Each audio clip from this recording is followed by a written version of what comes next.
Hey guys, Joe here, checking out a CZ today. Thank you guys for coming and checking it out with me. If you're new to the channel, maybe consider getting subscribed and maybe hitting that join tab down below. You'll get to see some extra videos every week. I have one member. Awesome. I have four appendages, but only one member. Ha ha ha. Yeah, that's the kind of humor you get from the Jiminy Show.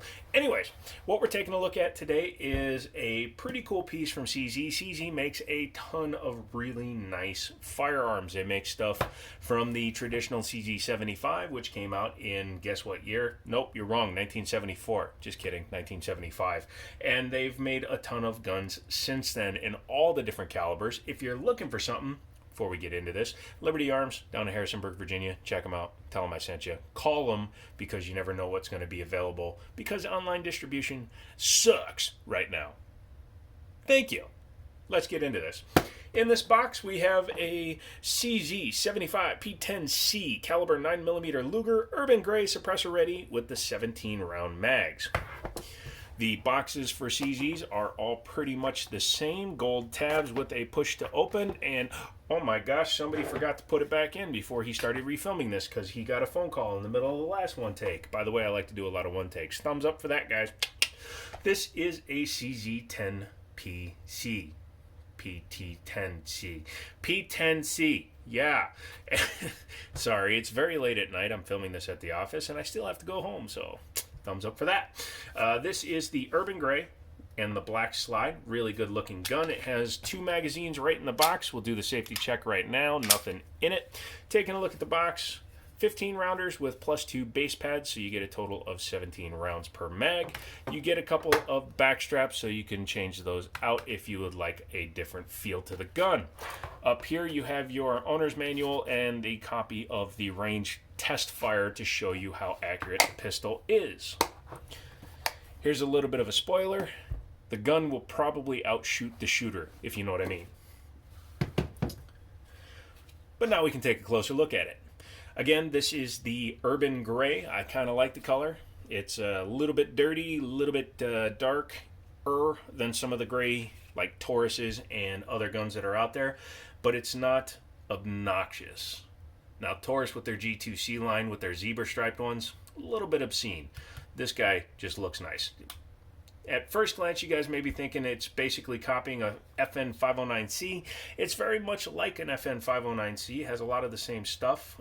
If it's a good combination, you might as well copy it. And that's what CZ or FN did. Put it in the comments if you know who came out with this setup first. But I think it was FN with one of their hammer-fired guns. But back to this one. Striker-fired 9mm, double stack, polymer frame, steel upper, has night sights on it. They are suppressor height, that's why they're so tall, which makes it easier to use a suppressor with it. Does have a suppressor threaded barrel, or a threaded barrel for a suppressor. 1/2x28 thread, nice little thread protector there. We're going to leave that off for the rest of the video, at least until after we're done disassembling it. Has a 1913 style pick rail, however it's a single slot up there, so if you have one that requires the slots to lock in, you may have to be a little more specific with your lights, lasers, bazookas, what have you. Serial numbers here on the bottom, just like a lot of striker fire guns tend to have them, with a pinned in trigger control group. Very easy to remove if you need to service it or upgrade it.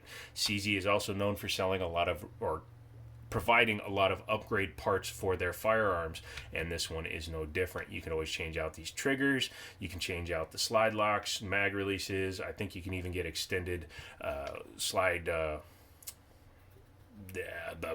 release, I guess we'd call that one. It's not a slide lock slide release, but it's a locking tab.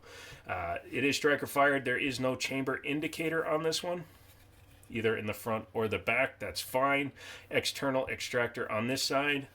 Very minimalist in terms of the styling. It just has C10, P10, CZ, P10C. I'm going to screw that up this whole video. Sorry, guys. A little bit of an alliteration problem today. Front and rear slide serrations, very grippy. I don't do much front slide serrations or front slide manipulations, and that's because my hands aren't that great, and my brain is stupid too. Ambi slide lock, slide release, and they do work well. They are very flat which is weird because these will snag on everything, so why do they care about this? But they do work, unlike some guns, RP9, RP45 for example. A little bit of a swell down here with side cuts for the mag release, or for the mag base, so you can easily strip them out if you need to. They are drop free, and let's see, where are they from? Did they say? No, they don't. They're probably Mech-Gar. Mech-Gar makes a ton of magazines for a ton of companies, and I would suspect that these are probably Mech-Gars as well. The mag release is pretty low on here. It does look to be reversible, however, I have not done so. Not bad. Let's talk about the trigger. Trigger is pretty decent for what it is. You have a little bit of take up. That's not slop. Slop is when it's doing something inside when you're starting to pull the trigger. This is just take up and break. Very nice reset too. If you just keep your finger on it, I keep trying to say thumb because I'm looking at my thumb, but if you keep your finger on the trigger as you're releasing, it will just stop right at the reset, and then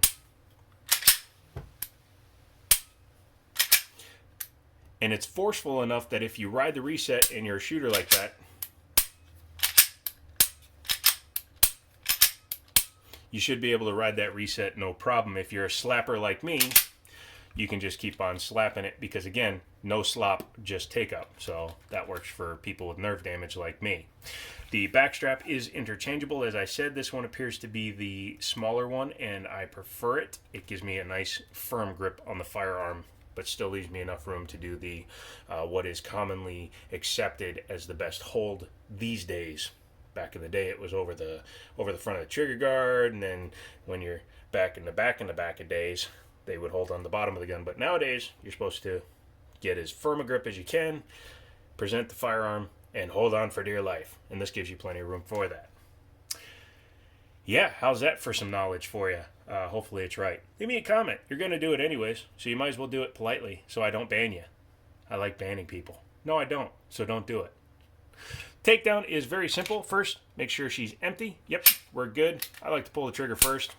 Doesn't matter what order you do that in. You can leave it pulled or pull it after you pull the 2 tabs down. That's totally up to you. And then your slide comes right off. You pop out your recoil spring, which is captive and metal. That's nice to see.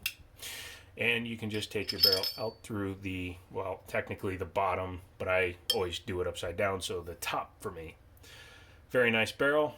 It's a 4.5 inch barrel with the extension. It goes out a little bit past that. It looks to be very nicely finished and a big chamber back there, so should be able to run 147 grain no problem. I don't know about plus P pluses, but 147 should be just fine in this gun. The finish inside is very nice. You can see they take a little bit of extra material out of here in order to lighten the slide even more. So with these cuts and what they've done in there, it helps the slide be lighter, so you get faster movement. Allows you to get on target faster. Striker tube, or yeah, striker tube. I was going to say firing pin tube. Technically, firing pin, striker pin, they do the same thing. It's just firing pin is hit by a hammer, and all your controls are back there for the striker itself. Taking a look at the frame, very, very typical metal inserts here, and all your controls back here again. Has the locking tabs or the pull down tabs just like a Glock, and then you have your ambi slide lock slide release. The reason why this one works better than some is because of the design. You see how it's a big chunk of metal. That is not thin. It's as thick as the frame rails, and that allows it to actually do some more work. I am surprised the way it comes up. It comes up from the back. You typically see them over here. That comes in front of the locking block. It's usually under the locking block. This one is in the back where the extractor is, or ejector. So that's kind of impressive. Reassembly is pretty easy. Take your barrel, take your slide, flip your barrel and your slide so that they're orientated the same. Lock your slide and barrel into position. Put your thread protector back on now if you want. Doesn't matter when you do it. Just make sure you have it back on there if you're intending to ever run suppressed. I'm not, but it's nice to at least protect your investment, because these guns are not cheap. They are cheaper than some, but not cheaper than most. Make sure that your guide rod is flat and level, otherwise it will not go back together. Also make sure that you center it on the slide here or on the barrel, otherwise it will not fit into its channel. Take your gun, flip it over, boom. just like a Glocko, you're ready to rocko. So that is the CZTPTP. Wow, holy crapola. Give me a like for every time I screwed that up. A CZP10C by CZ, who also makes Dan Wesson. Really good guns. If you have any questions about it, give me a shout in the comments. Leave anything you want in the descriptions or comments and words and things and stuff. He's not high, I swear. Anyways, I'm out of here. Check it out. If you're looking for one, contact Liberty Arms. They're coming back in stock. This one is mine. You can't have this one, but who knows? Maybe you can have one in the future. And, as always, I'll talk to you later.